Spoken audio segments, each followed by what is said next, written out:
I would like to propose a test for you. The test is the one for someone else's success. How do you deal, how do you feel with the success of other people? There are two ways to deal with this. And you can even divide the world in these two groups of people, these two reactions to someone else's success, which are common to the majority of people. The first reaction is to envy the success of the other, to envy, to feel bad, or to cheer for the failure of the other person. This is one of the reactions. And the other reaction is to admire and study with the interest in learning. Why is this person so successful? And what can I learn from them so that I may become successful too? That's good that this person is successful. It's good that they are good in what they do. They are successful in what they do. I'm happy for them. And is there anything that I can learn with this person to pass to my own life? The first group of people, the group that envy or cheer for the failure of the other person, they think that the world has limited space and anyone who grows up will take their space. Therefore, if my neighbor is growing, he's taking something from me. It's the mentality of this first group. If someone succeeds, so they leave me behind. When I think that the pie has a limited size, so if this slice of someone is bigger, then my one will be smaller. I need to root for the failure of the other one. That my person may be more considerable, that the other one may not have more, and more may be left for us. This is the first group of the envious, of those who cheer against, those who want to see others stumble, of those who climb on the backs of others to prevail over them. The second group has a different mentality. The second group believes that although many things in the world are limited, which is true, but there is an inexhaustible source. There is a greater power than us, which gives us condition to create riches, to create many things that does not exist yet. And we're not only limited by our creativity and willingness to work, to go after what we want. In other words, there is enough for my brother, my neighbor, and for me. We both can be happy, prosper together. I don't need them to be going wrong for me to go well. If he's okay, if they are okay, it will be better, because he will leave me alone, and I don't need to worry about the other person stabbing me in the back. So it's in our interest that our neighbors and friends may be well, even the enemies. Because if someone is going wrong in life, they will try to stab us in the back. So it's a different mentality. And we see in the Bible something, how can I say, have several stories of envy. Envy is mentioned so many times in the Bible. From the beginning, Genesis, we already see that in Isaac's story, when he was in the land of Gerar, when he started to dig wells, when it was needed, people needed water for the flock. for the harvest and etc. And as soon as Isaac arrived in Gerar, in the land of the Philistines, a region that the Philistines also inhabited, and he started to dig wells, and wherever he would dig the wells, he would find waters. And instead of the Philistines being happy about it, saying, "What is your technique? Teach us." We also want to find water. There's water for everyone in this region. Let's move on. Do you know what they did? Do you know what they did? They would bury Isaac's wells. They would bury the wells. Instead of learning how to dig wells, they would bury Isaac's wells.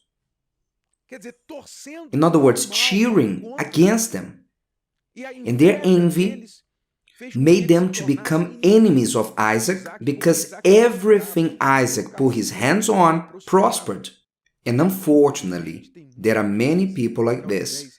Instead of learning from those who are successful, they put stumbling blocks in the way of those who are successful.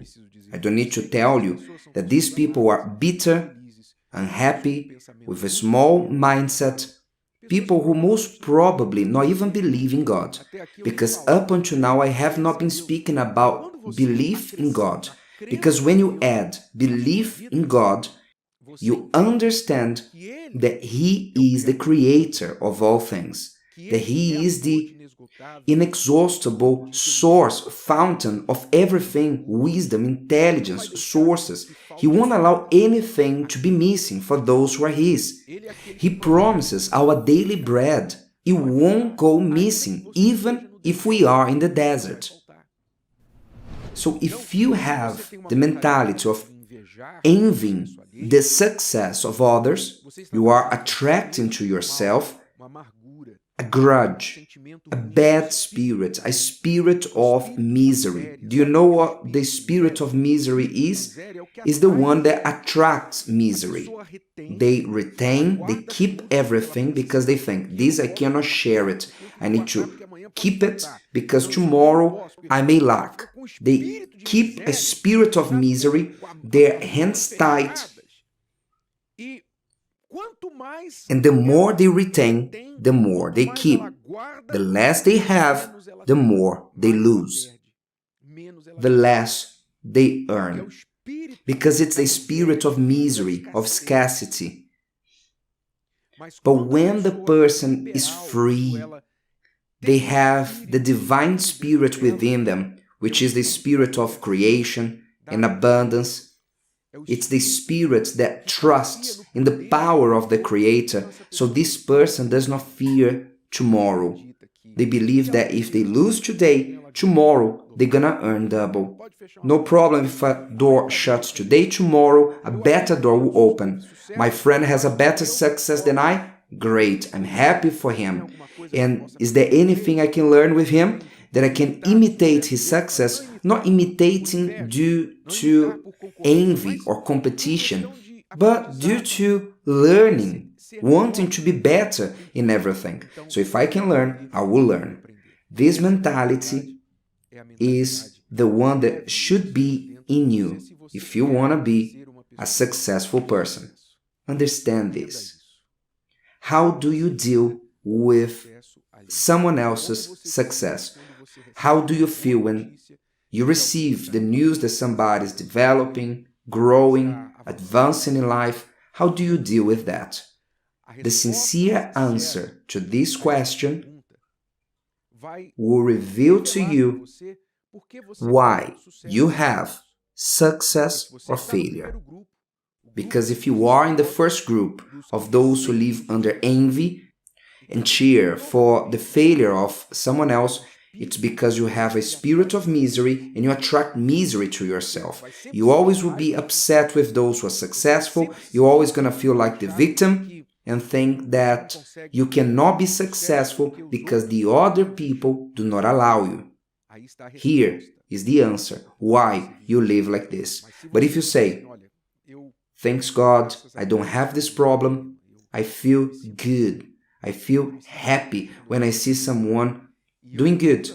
and I seek to learn, because if there's for them, there's more for me. I have no problem sharing, I have no problem on losing today, because I believe that tomorrow there will be another better door. I have this trust in God that He will always supply. This Spirit added to your work, without a doubt, because the Spirit alone without work will not be enough. So God will bring abundance as there was to Isaac, Abraham, and all the men of faith that we find in the Holy Scriptures. If you find a bad spirit within yourself, what should you do? Bishop, I feel envy, jealousy towards those who are successful. I play the victim thinking that everybody's against me. I don't have success because I'm the victim, because I'm this and that. What should you do with this spirit? Rip it off from you. You should believe in this. It's a choice. You choose which group you will be in. You can learn how to bury wells or how to dig wells. It's a matter of choice. Learn to dig your own wells with those who are digging and are having success with it. And do not bury other people's wells. This is a decision you can have within you. And when you learn this, you see that you're going to have a lighter, happier life and way more prosperous. Did you like this? Would you like to hear it again? Listen to it as many times as you need until this content becomes part of you. Don't forget to leave your like, comment, and share. See you next time.